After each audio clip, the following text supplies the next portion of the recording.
பெஞ்சல் புயல் காரணமாக புதுச்சேரியின் பல்வேறு பகுதிகளில் கனமழையுடன் பலத்த காற்று வீசியதால் மரங்கள் வேரோடு சாய்ந்துள்ளன. அந்த காட்சிகளை பார்க்கலாம்.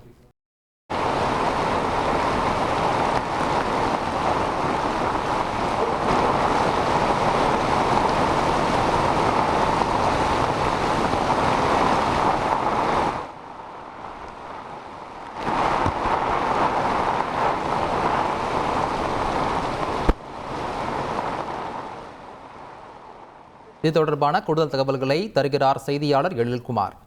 எழில்குமார், வணக்கம். தற்போது அங்கு சாய்ந்திருக்கக்கூடிய மரங்களால் எதுவும் போக்குவரத்து பாதிப்பு ஏற்பட்டிருக்கிறதா? மேலும் கனமழை மற்றும் பலத்த காற்றின் வேகம் குறைய வாய்ப்பு இருக்கிறதா? விவரங்களை பதிவு பண்ணுங்க.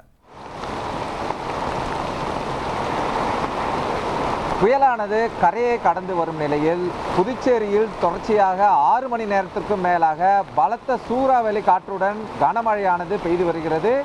இந்த கனமழையின் காரணமாக புதுச்சேரி நகர பகுதியில் உள்ள பல்வேறு இடங்களில் மரங்கள் வேரோடு சாய்ந்தது. இதன் காரணமாக போக்குவரத்து பாதிக்கப்பட்டது. இருந்த பொழுதிலும் இரவு 8 மணி முதல் அதிகாலை வரை பொதுமக்கள் அத்தியாவசிய தேவையின்றி வெளியே வர வேண்டாம் என புதுச்சேரி அரசு ஒரு உத்தரவு பிறப்பித்திருந்தது. இந்த உத்தரவின் அடிப்படையில் புதுச்சேரி தற்பொழுது பெய்து வரும் இந்த கனமழையின் காரணமாக பொதுமக்கள் வெளியே வருவதை தவிர்த்தனர்.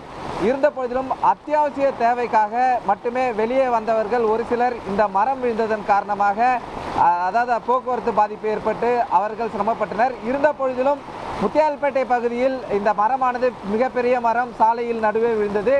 இதனை அடுத்து உடனடியாக தீயணைப்புத்துறையினருக்கு தகவல் தெரிவிக்கப்பட்டதை அடுத்து சம்பவ இடத்திற்கு விரைந்து வந்த தீயணைப்புத்துறையினர் ராட்சத அந்த அறுப்பான் மூலம் அறுத்து மரங்களின் கிளைகளை ஓரமாக வெட்டி மீண்டும் வந்து போக்குவரத்தை சீர் செய்தனர். இருந்த பொழுதிலும் தொடர்ச்சியாக பலத்த காற்று வீசுவதன் காரணமாக பல்வேறு பகுதிகளிலும் மரங்கள் வேரோடு சாய்ந்துள்ளது.